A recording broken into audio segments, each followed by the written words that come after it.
무정부 상태와 다를 게 뭐냐? 전쟁 나도 각자 도생하라는 말이냐? 이런 얘기들이 우리 시중에 회자되고 있습니다. 오발령 문자 그리고 심지어 공습 사이렌까지 우리 국민들이 듣고 분통을 터뜨리고 항의하고 있습니다.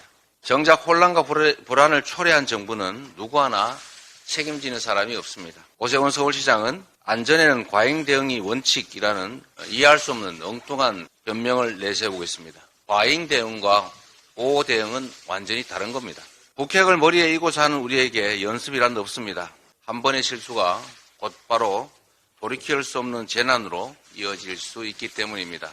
어제 뉴욕타임즈, BBC 같은 주요 외신들까지 한국이 실제 비상사태에 대응할 준비가 되어 있지 않다라고 지적했습니다. 하지만 서울시와 행안부는 그동안에도 낯뜨겁게 니 탓 공방만 벌이고 있습니다. 예고된 북한의 위성체 발사에도 대응은커녕 혼란만 키운 정부가 심각해지는 안보 위기를 어떻게 대응할지 참으로 궁금합니다.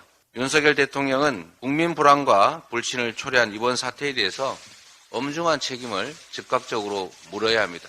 그리고 국민께 그 경과를 소상하게 밝히고 새벽부터 공습 사이렌을 울려서 우리 국민들께서 이러다 우리 가족 정말 어떻게 되는 것 아니냐라는 그런 불안감을 가진 점에 대해서 사과하는 것이 맞습니다. 그리고 우리나라 안팎에서 제기되는 우려 그리고 지적을 어떻게 해소할 것인지에 대해서도 분명히 밝혀야 합니다. 무정부보다 못한 무능정부라는 오명은 윤석열 정부의 몫이 되긴 하겠지만 생명과 안전은 우리 국민 모두의 것이라는 점을 명심해야 합니다.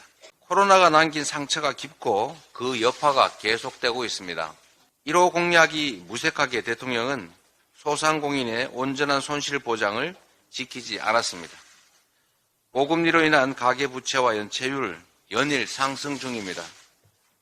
9월이면 중소기업 소상공인을 위한 코로나19 금융지원이 종료되는데 정부는 추가적인 금융지원은 없다 이렇게 고집하고 있습니다. 월급 빼고 다 올랐다는 말 역시 진짜 현실이 되고 말았습니다.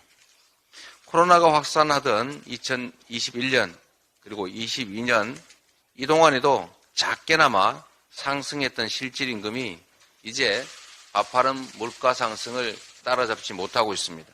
바이러스는 평등하지만 재난은 평등하지 않다고 합니다. 그래서 코로나 이후에 심화된 민생 경제 위기 극복을 위한 정부의 노력이 더욱 절실합니다. 국제통화기금은 복지 지출 확대 그리고 고소득층의 증세 같은 정책을 제시했습니다.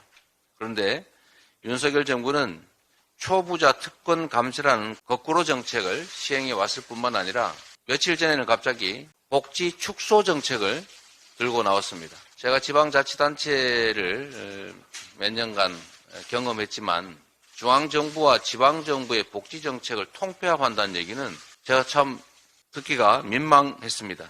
정부는 이제라도 수출 정상화, 경기 회복을 위한 대응 방안 마련을 해야 합니다. 그리고 특히 이번 공공요금 인상에 따른 그리고 엘니뇨 현상에 따른 이번 여름 냉방비 폭등, 냉방비 폭탄에 대해서 미리 대응책을 강구해야 합니다. 서민들의 삶이 너무 어렵습니다.